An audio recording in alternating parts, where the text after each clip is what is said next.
দেখুন, খুব নির্দিষ্টভাবে একটাই প্রশ্ন, মানে আর কতটা নিচে আমরা নামবো বাংলা এবং বাঙালি হিসাবে? যাদবপুর বিশ্ববিদ্যালয়ে আমাদের প্রত্যেকের একটা স্বপ্ন থাকে, এবং এটাই আসলে যাদবপুর বিশ্ববিদ্যালয়ের এই মাওবাদী কিছু লবি আছে তারা বলে চান্স পেয়ে দেখা। সত্যি চান্স পাওয়া যাদবপুর বিশ্ববিদ্যালয়ে কঠিন, কিন্তু এই চান্স পাওয়া কঠিন, ভালো উৎকর্ষের কেন্দ্র, উৎকৃষ্ট একটি কেন্দ্র, সব কিছু তো ধূলিসাৎ হয়ে যাচ্ছে।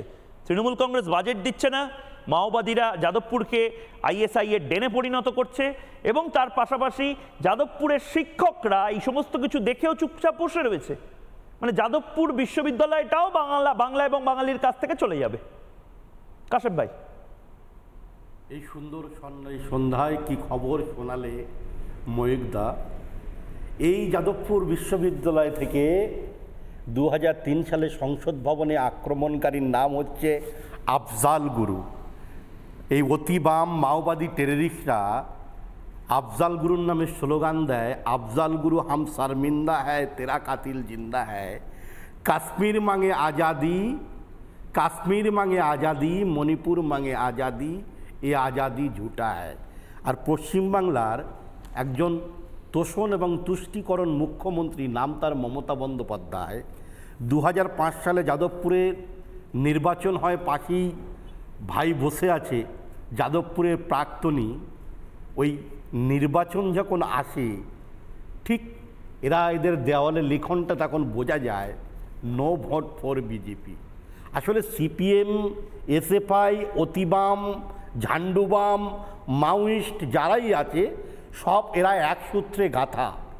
নির্বাচন এলে এদের একটাই বিরোধিতা, নো ভোট টু বিজেপি। আসলে এরা বিজেপির বিরুদ্ধে।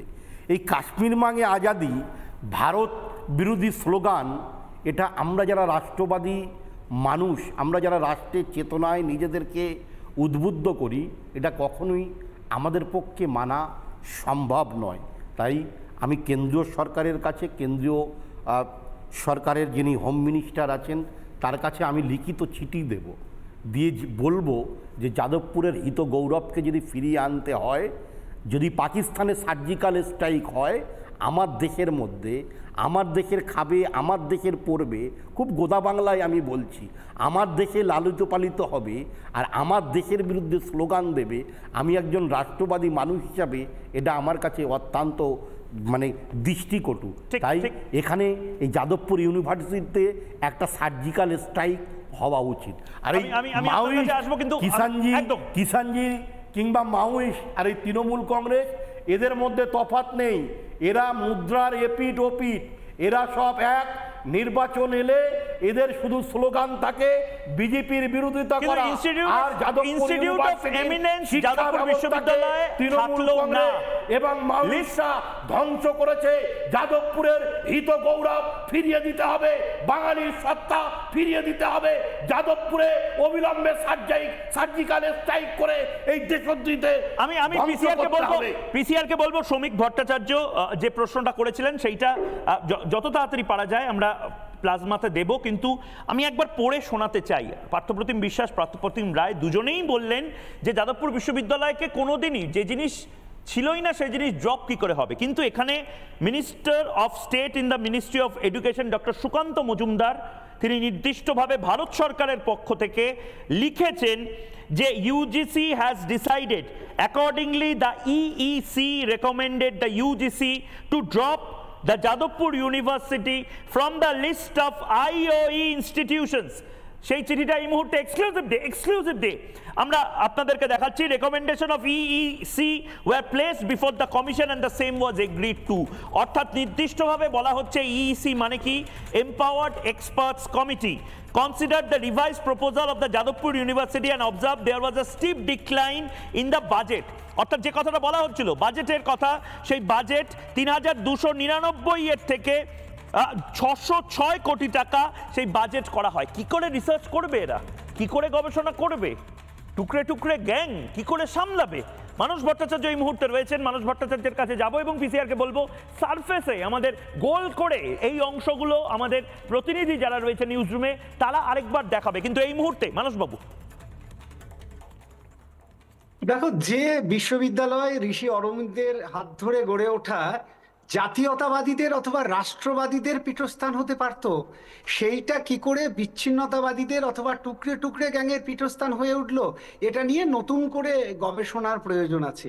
কারণ মাওবাদ অনেক পরে এসেছে, তার আগে যখন ঋষি অরবিন্দ এটার সঙ্গে যুক্ত 1906 থেকে তার পরবর্তীকালের 5 বছর, সেই সময় কিন্তু এটা জাতীয়তাবাদীদেরই পীঠস্থান ছিল এবং আমাদের প্রত্যাশা মতো এটা জাতীয়তাবাদীদের পীঠস্থান হওয়া উচিত ছিল।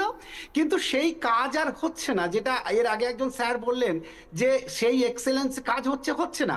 তার কারণ হচ্ছে যে যাদবপুর ইউনিভার্সিটির মূলত গবেষণা কেন্দ্রিক কাজগুলোকে এখন যদি আমরা দেখি, তুমি যদি বইমেলাতে আমরা যাই তাহলে দেখবো সেখানে এখন দুটো র্যাক। একটা হচ্ছে 50-55 বছর আগে যাদবপুরে যে কাজগুলো হয়েছে এক্সেলেন্ট কাজ, মানে সেটা নিয়ে আমাদের সংশয়ের কোনো অবকাশ নেই।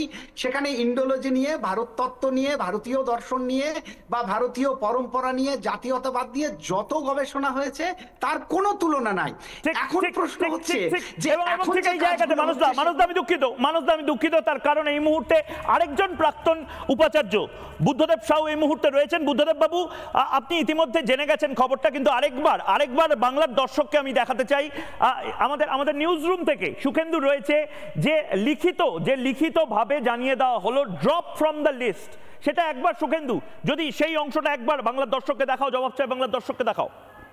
একেবারে দেখো ময়ূক, যেটাতে বলা হচ্ছে যে ঠিক বি পয়েন্টটাতে দুটো প্রশ্ন করা হচ্ছিল, তার মধ্যে বি পয়েন্টটাতে যেখানে বলা হচ্ছে the measures Jadavpur university can undertake, এই যে the measures the Jadavpur university can undertake to address the concerns raised by the UGC and EEC, অর্থাৎ Empowered Expert Committee EEC, and whether there is a possibility for the university to reapply for the IOE status in the future.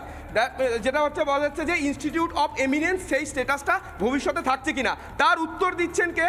Doctor Sukanta Majumdar তার উত্তর দিচ্ছেন। এ এবং B এর যে উত্তর, তার উত্তর হচ্ছে দ্য এম্পাওয়ার্ড এক্সপার্ট কমিটি অর্থাৎ EEC consider the revise proposal of the Jadavpur university, Jadavpur বিশ্ববিদ্যালয়ের যে রিভাইজ প্রপোজাল যেটা হচ্ছে, and observe that there was a steep decline in the budget from the earlier projected amount of 3,299 crore, 3,299 কোটি টাকার যে budget ছিল, সেই বাজেট থেকে 606 কোটি টাকা rupees 606 crore, and such a steep decline, অর্থাৎ এই যে কম হচ্ছে, অর্থাৎ 606 কোটি টাকা কম দেওয়া হচ্ছে decline in the budget, was not conductive to realise the target set for the IOE, অর্থাৎ IOE দ্যাট মিনস যে ইনস্টিটিউট অফ এমিনেন্স, অর্থাৎ যে গর্বের যে তকমা, সেই তকমা দেওয়ার জন্য এটা কিন্তু নয়। অ্যাকর্ডিংলি টু দ্য EEC, অর্থাৎ EEC হচ্ছে এম্পাওয়ার্ড যে expert committee, EEC recommended the UGC to drop the Jadavpur University from the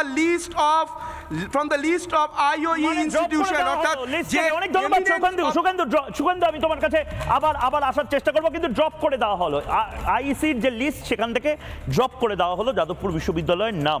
Buddhadeb Sau কি বলবেন?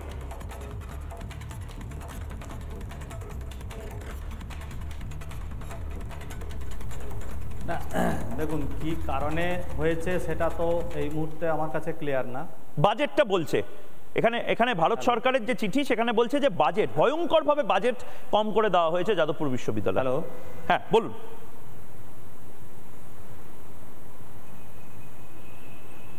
হ্যাঁ, তো যাদবপুর ইউনিভার্সিটির বাজেটের জন্য যদি ইনস্টিটিউট অফ এমিনেন্স থেকে যাদবপুরকে বাদ দিয়ে দেওয়া হয়, তাহলে তো সেটা গভর্নমেন্টের ব্যাপারে হলো।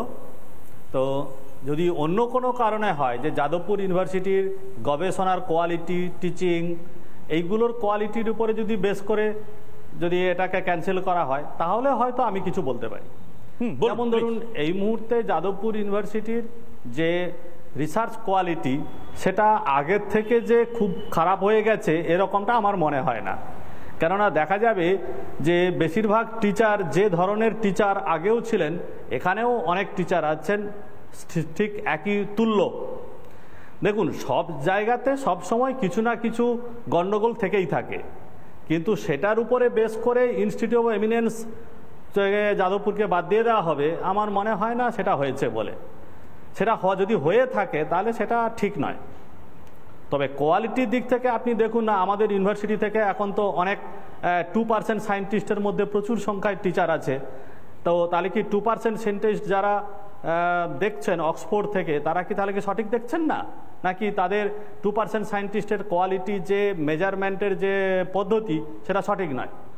তো সেই দিক থেকে আমি বলতে পারি যাদবপুরের যে কোয়ালিটি অফ রিসার্চ ওভারঅল, আপনি একটা দুটো কোথাও জায়গাতে কেউ গন্ডগোল করেছে, কেউ প্লেজারিজমে আটকে গেছে, সেইটা দেখে তো আর বিচার করা যায় না, কালেকটিভলি করতে হয়। এখনও পর্যন্ত যাদবপুর ইউনিভার্সিটির স্টুডেন্টরা সব থেকে বেশি স্যালারির প্যাকেজ পাচ্ছেন কম্পিউটার সায়েন্স ইঞ্জিনিয়ারিং বা আরও প্রোডাকশান ইঞ্জিনিয়ারিং এগুলো থেকে পাচ্ছে। সুতরাং কোয়ালিটির দিক থেকে আমার মনে হয় না যাদবপুর ইউনিভার্সিটি কমে গেছে বলে। এবং দেখুন, অনেক ভালো ভালো ইউনিভার্সিটি অনেক সময় তারা বিভিন্ন কারণে হয়তো ডেটা দিতে পারে না, এরকম কিছু হয়ে থাকে। এখন যাদবপুরে কি হয়েছে আমি জানি না, তবে এটুকু জানি এখানে অনলাইন ব্যাপারটা এখনো খুব একটা রেডি নয়। আমি সিসিটিভিও তো এখনো লাগানো হলো না। হঠাৎ করে যখন ইউজিসি নানা ধরনের ডকুমেন্ট চেয়েছিল, আমি এই মুহূর্তে একটি ব্রেকিং নিউজ এসেছে। দেখুন, গেটের কাছে লাগানো হয়েছে, ভেতরে হয়তো লাগাতে পারলে ভালো হতো, কিন্তু আমি একটা ব্রেকিং নিউজ এই মুহূর্তে নিয়ে নিই এবং সেই ব্রেকিং নিউজটা দিয়ে আজকে জবাবদার বাংলা শেষ করব। যাদবপুর বিশ্ববিদ্যালয়ে একদিকে বলা হচ্ছে যে ইনস্টিটিউট অফ এমিনেন্স, সেই এমিনেন্সের লিস্ট থেকে যাদবপুর বিশ্ববিদ্যালয়কে ড্রপ করা হলো, কিন্তু কেন্দ্র 1000 কোটি দিতে রাজি ছিল। কেন্দ্র নিজের বক্তব্য পরিষ্কার করলো। এবার বল মমতা বন্দ্যোপাধ্যায়ের কোর্টে, রাজ্য নিজের অংশের টাকা দিতে অস্বীকার করে। রাজ্য সরকার কেন টাকাটা দিল না? যাতে জাতীয় তকমা হারালো যাদবপুর বিশ্ববিদ্যালয়। যাদবপুর বিশ্ববিদ্যালয়কে তো মুখে মুখে আমরা বলতাম ইনস্টিটিউট অফ এক্সেলেন্স, আমরা মুখে মুখে বলতাম 5 তারা বিশ্ববিদ্যালয়। তার মানে যাদবপুর বিশ্ববিদ্যালয় 5 তারা কোনো বিশ্ববিদ্যালয় নয়। এরপরেও দায় এড়াবে রাজ্য সরকার। এরপরেও মমতা বন্দ্যোপাধ্যায় বারবার বলবেন যে আমরা রাজ্যের জন্য অনেক কিছু করছি। আসলে মেলা এবং খেলাতে মমতা বন্দ্যোপাধ্যায় এবং তার সরকার এতটাই ব্যস্ত যে মাওবাদীরা ক্যাম্পাসে ঘুরে বেড়াবে, ইনস্টিটিউট অফ এমিনেন্সের তকমা যাদবপুর বিশ্ববিদ্যালয় পাবে না। সরকার থেকে জানিয়ে দেওয়া হবে যে না, 5 তারা বিশ্ববিদ্যালয় নয় যাদবপুর বিশ্ববিদ্যালয়। আর আমরা বসে দেখব। আমাদের সিঙ্গুরের ন্যানো ফ্যাক্টরিও হারালাম, যাদবপুর বিশ্ববিদ্যালয়ের তকমাও হারালাম। আমরা মেলা এবং খেলা করি, এপাং ওপাং ঝপাং, আমরা সবাই ড্যাং ড্যাং। নানা ধরনের কন্টেন্ট দেখার জন্য লাইক করুন, শেয়ার করুন আমাদের ফেসবুক পেজ, সাবস্ক্রাইব করুন আমাদের ইউটিউব চ্যানেল। পাশাপাশি অন্যান্য ব্রেকিং নিউজের জন্য অবশ্যই চোখ রাখুন রিপাবলিক বাংলায়।